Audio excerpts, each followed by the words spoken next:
In a quiet corner of a quaint town, where the world seemed to move a little slower, there existed a sanctuary of stories and secrets, the local library. Amidst its dusty shelves and echoing floors, a young woman named Clara Johnson found solace and purpose, far removed from the chaos of the outside world. But beneath her tranquil existence lay a tale of transformation, betrayal, and redemption waiting to unfold. As fate would have it, Clara's life was about to take an unexpected turn, catapulting her from the serene stillness of the library into a whirlwind of love, loss, and newfound strength. This is how one quiet soul found her voice and reshaped her destiny, proving that a new beginning is always within reach, even in the most unlikely places. Let's start the story. My name is Clara Johnson, and I am a 27-year-old who finds peace and purpose working at the local library in a quaint town, a place likely off most people's radars. My life is uncomplicated, perhaps overly so for some, but it suits me perfectly. I've always been drawn to solitude, finding solace in the quiet companionship of books over the bustling noise of the outside world. The library is my refuge, an aging structure with floors that echo with each step and shelves brimming with stories from yesteryears. To me, it's a slice of paradise. Every morning, like clockwork, I unlock the library's doors at 7 a.m., flick on the lights, and the comforting aroma of books greets me. This daily ritual never grows old. After losing my parents at a young age, my grandmother took me under her wing. She was a beacon of kindness, always nudging me towards the pages of a book to discover and learn. Sadly, she's no longer with me, leaving me to navigate life alone. Without siblings or a wide circle of relatives, it's just me carving out a modest existence. "Good morning, Clara," calls out Mr. Andrew, a familiar face and avid reader of history, as he enters. "Morning, Mr. Andrew," I respond cheerily, letting him know about the new history books I'd set aside just for him. His appreciation is evident in his smile and shuffle towards his favorite shelf. My day unfolds in comforting repetitions, assisting children with school projects, recommending a love story to Mrs. Kimberly, and guiding Mr. Raymond toward the latest science fiction. It's a serene life, and it suits me well. I relish in the predictability and the routine.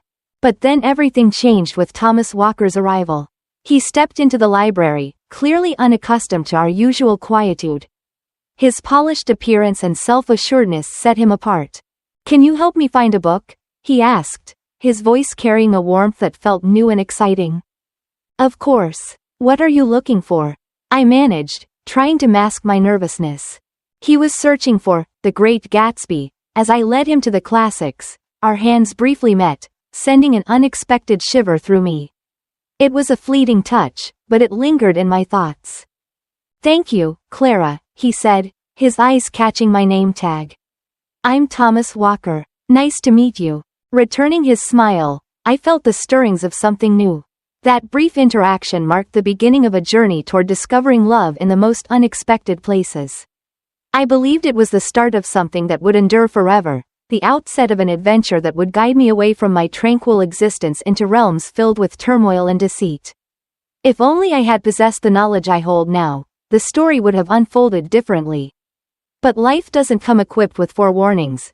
We are often taught our most profound lessons through challenging experiences. After our initial encounter, Thomas Walker began to frequent the library more often. It seemed unusual because he didn't fit the typical book lover's mold. Yet, on every visit, he would seek my advice for a new read and linger to chat for a while. On one occasion, he entered just as I was wrestling with a box of newly delivered books and offered his assistance without hesitation.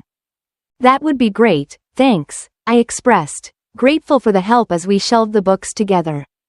"So, Clara, what brought you to work in a library?" he inquired.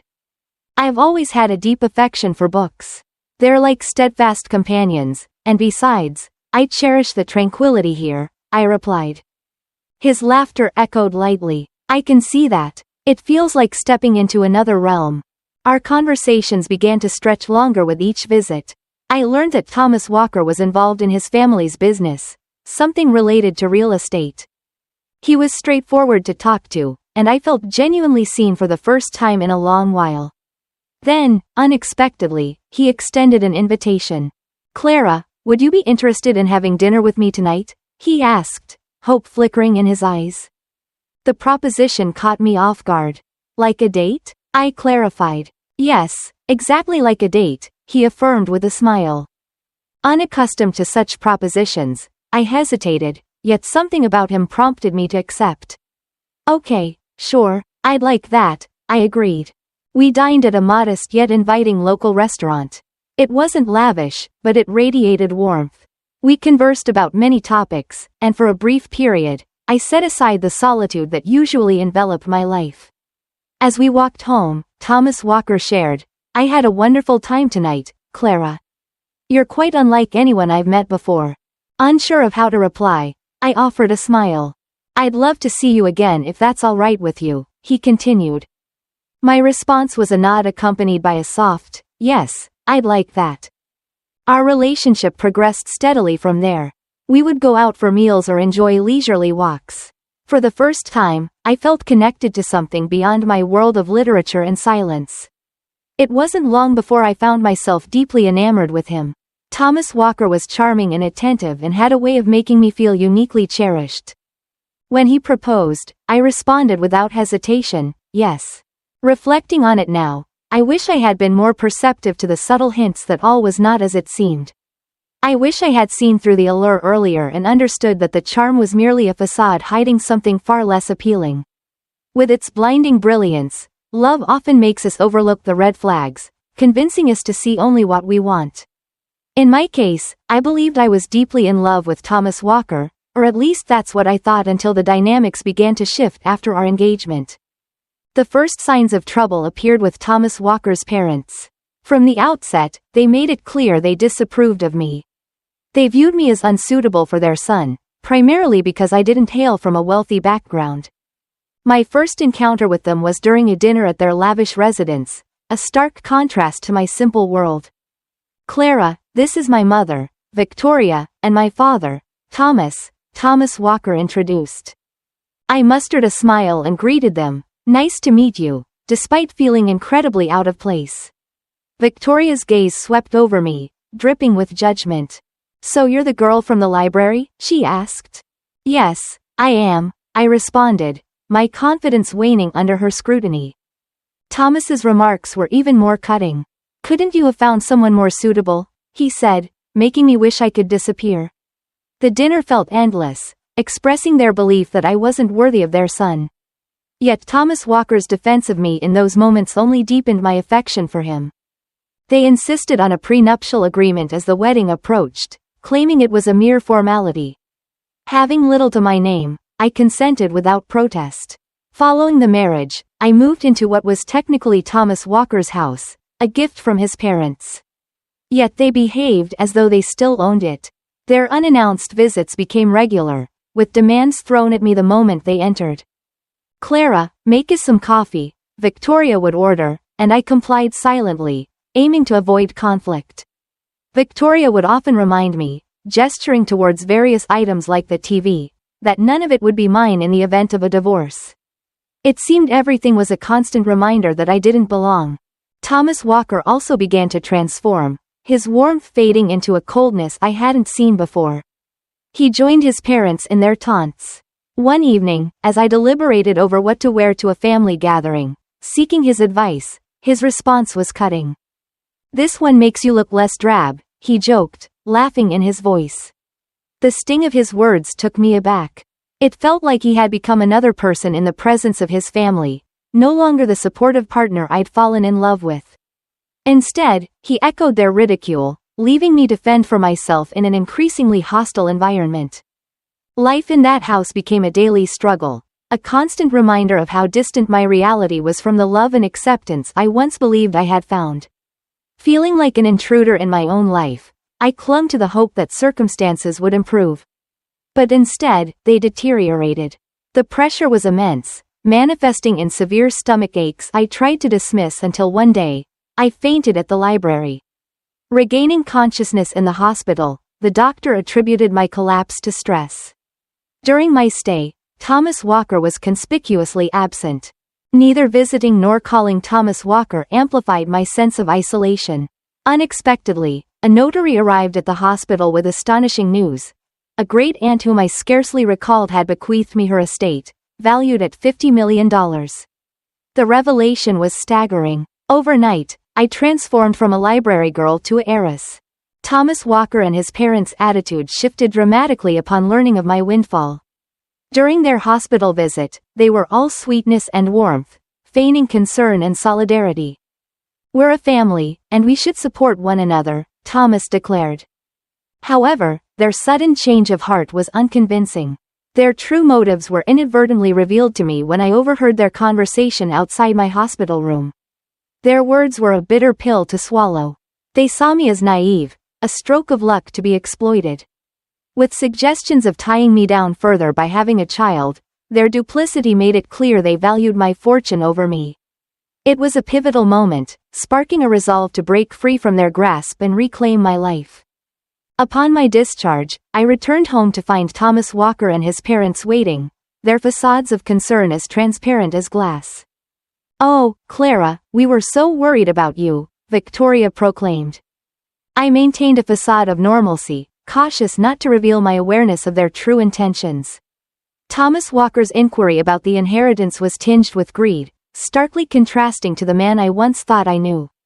"Soon," I responded, "but it's nothing for you to concern yourself with." His feigned unity, suggesting what was mine was also his, didn't fool me. I couldn't find rest that night, haunted by their deceitful voices and insatiable greed. Motivated by a newfound clarity, I began to draft my exit strategy. My decision was firm.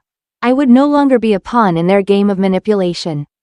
It was time to stand up for myself, step out of their expectations' shadows, and into the light of my own future. With a plan taking shape, I was ready to confront what lay ahead, armed with the courage to change my destiny. Putting my feelings and experiences onto paper felt like releasing a torrent of suppressed frustration and pain, a cathartic flood that had been building up for years. The next day, I sought the counsel of a lawyer, laying bare the entirety of my ordeal and presenting the prenuptial agreement. His astonishment was palpable, yet he confirmed the document would shield me, reinforcing that I was making a wise decision. Upon my return, I found Thomas Walker and his parents in the living room, their gazes lifting to meet mine as I entered.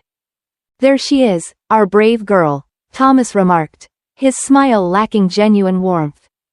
Holding my purse close, I gathered my courage. "I have something to say," I began, their curiosity piqued.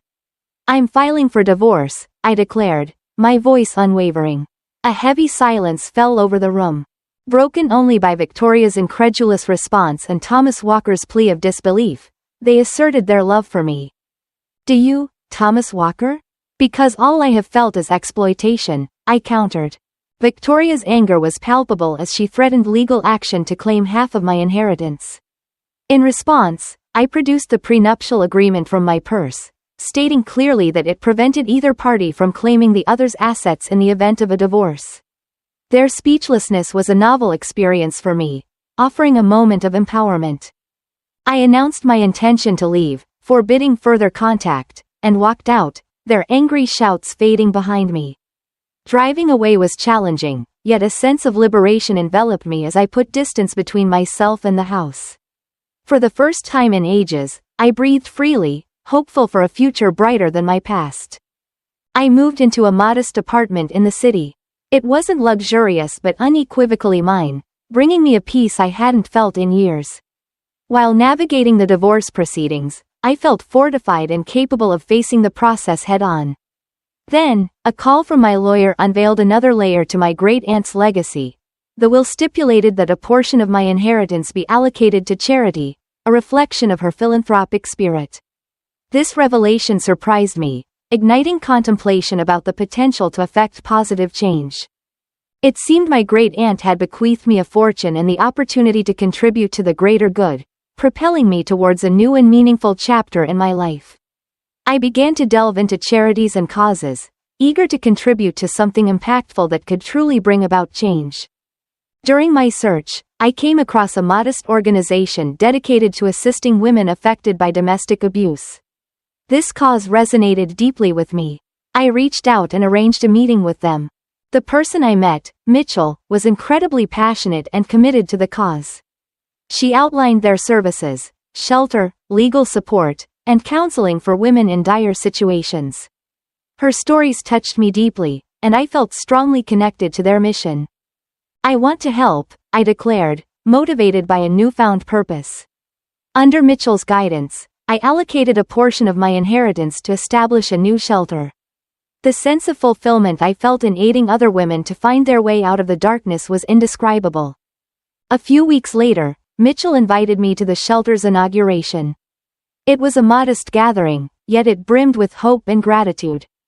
Among the attendees, I recognized Olivia, a former colleague from the library.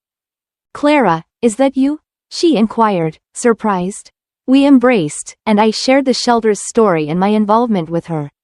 She was visibly impressed. "That's incredible, Clara. I had no idea," she said.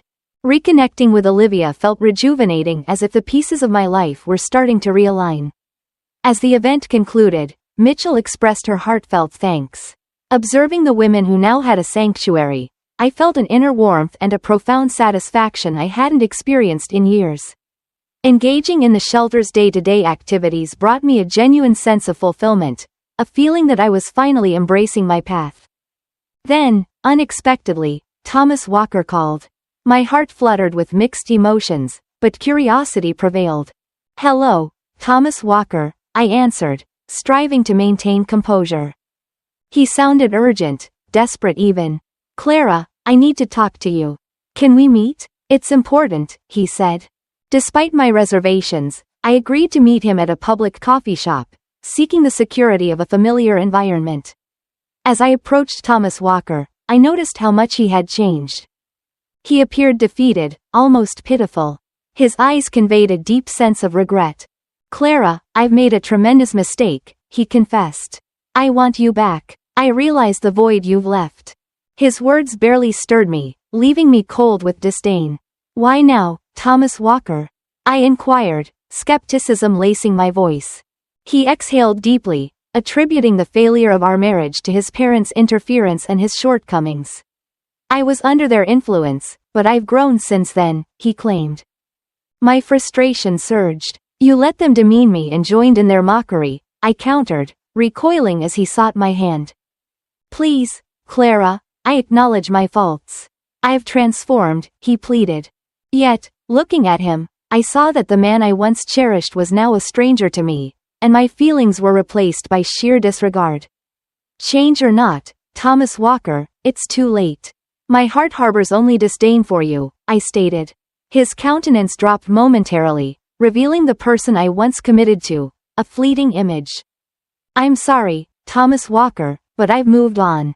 My life now has direction, a purpose you're no longer a part of," I declared with conviction. He accepted my words with a resigned nod, understanding the finality of our chapter. Exiting the coffee shop, a sense of closure enveloped me. That chapter was conclusively closed. The subsequent day, I marked a celebration at the shelter, honoring a local artist's donation of a sculpture for our garden. Amid the gathering, a profound sense of community embraced me. Olivia, my former library colleague, complimented the profound impact of my efforts. The unveiling of the sculpture, a figure of a woman reaching towards the sky, symbolized hope, resilience, and new beginnings, eliciting a wave of applause. In that moment, harmony pervaded, a testament to the journey and the support surrounding me. Mitchell approached her words, resonating with optimism. "Clara, this is merely the start. There's boundless potential for what we can accomplish." Surveying the hopeful faces, I recognized the truth in her statement. This was indeed my new beginning, a chapter I was eager to delve into with all my heart. Embracing my new role, I immersed myself in the shelter's daily operations. Each day, I presented its own set of hurdles and victories. My self-assurance flourished, and for the first time in a long while, I felt master of my fate. Engaging in self-defense classes, an unimaginable endeavor, became a new part of my routine. As I departed from the shelter one day, I noticed a car parked near the entrance. It was Victoria, my former mother-in-law. Exiting the vehicle, her approach was hesitant, her tone softer than I had ever encountered. "Clara, we need to have a conversation," she implored. I stood my ground, feeling an unwavering steadiness in my voice. "I have nothing to discuss with you, Victoria. Please, just listen to me. I've come to see the error of our ways," she pleaded, her demeanor hinting at sincerity. Despite her apparent remorse, the scars of past torment lingered. "What is it you want, Victoria?" I asked, skepticism shadowing my curiosity. Her following words were unexpected. "I want to apologize. My actions were inexcusable, and they've cost me my son. I don't wish to lose you as well. In many ways, you were like the daughter I never had," she confessed, tears glistening in her eyes. A flicker of sympathy stirred within me, swiftly quelled by the memories of her cruelty. "Victoria, your apologies cannot undo the anguish you've caused. I've moved past it, and I suggest you do the same," I asserted, distancing myself as she reached out. "Please, Clara, I can't change what happened, but I'm here to make amends," she insisted. "It's too late for amends, Victoria. Goodbye," I concluded, returning from her lingering gaze, a firm reminder of my newfound resilience. The following day, I brought an anticipated challenge, a letter from Thomas Walker's attorney disputing the divorce settlement. Unperturbed, I consulted with my lawyer, Rachel, a tenacious advocate. "Thomas Walker has no grounds to contest, Clara. The prenuptial agreement is unequivocal. He's merely attempting to intimidate you," she reassured me confidently. "I'm no longer intimidated by him. Let's proceed," I declared, emboldened. Court day arrived, and I entered, poised and determined. Thomas Walker and his counsel were present. Our eyes briefly met, a fleeting reminder of the love that once was. The judge's verdict was swift, upholding the prenuptial agreement and dismissing Thomas Walker's claims. A wave of relief and vindication washed over me. Afterward, Thomas Walker sought closure. "Clara, I'm truly sorry for everything," he murmured, regret lacing his voice. Facing him, I recognized the man I once cherished, yet my feelings had irrevocably changed. "Goodbye, Thomas Walker. Look after yourself," I responded. My parting words marked the end of our shared narrative. As I departed from the courthouse, a profound sense of liberation accompanied me, signaling the conclusion of a legal battle and the commencement of a new chapter in my life, one filled with autonomy and purpose. A feeling of finality washed over me, signifying the end of a tumultuous phase and the dawn of a promising new era. At the shelter, we organized a fundraiser that commanded my entire focus. The community's overwhelming support filled me with a profound sense of appreciation. The atmosphere was electric on the night of the fundraiser, with a diverse crowd gathering to champion our cause. It was a moment of reflection for me, recognizing the journey I embarked on, from being a reserved, hesitant individual to becoming an empowered advocate for myself and others. "Clara, you've outdone yourself. This is remarkable," Olivia exclaimed, approaching me amidst the festivities. My response was a heartfelt smile. We accomplished this together, and there's still so much more ahead of us. As the evening progressed, I basked in the fulfillment and purpose that now defined my existence. This new chapter wasn't just about overcoming past adversities but about thriving in a role where I could make a meaningful difference. Surrounded by the energy and support of the event, I knew I was precisely where I belonged, ready to face whatever challenges and opportunities lay ahead with the same determination and resilience that had guided me this far. Clara Johnson's story is an inspiring testament to human resilience and self-renewal. From a young girl who found solace in the library's silence, Clara faced significant challenges in her personal life and marriage. Despised and abused by her husband's family, she saw the inner strength to stand up and reclaim her life. What's unique about this story is how Clara overcame her personal difficulties and found new meaning and purpose in helping others. From someone who was looked down upon and despised, she became a patron and inspiration for other women facing difficult situations. The fact that she dedicated part of her fortune to establishing a shelter for abused women shows her compassion and determination to create positive change. Clara's story reminds us that sometimes, in the most challenging situations, we can find the strength to change our lives and those around us. It encourages us to believe in our self-renewal capacity and find meaning in even the darkest circumstances. Her story is a journey from darkness to light, weakness to strength, and passivity to initiative in building a better life.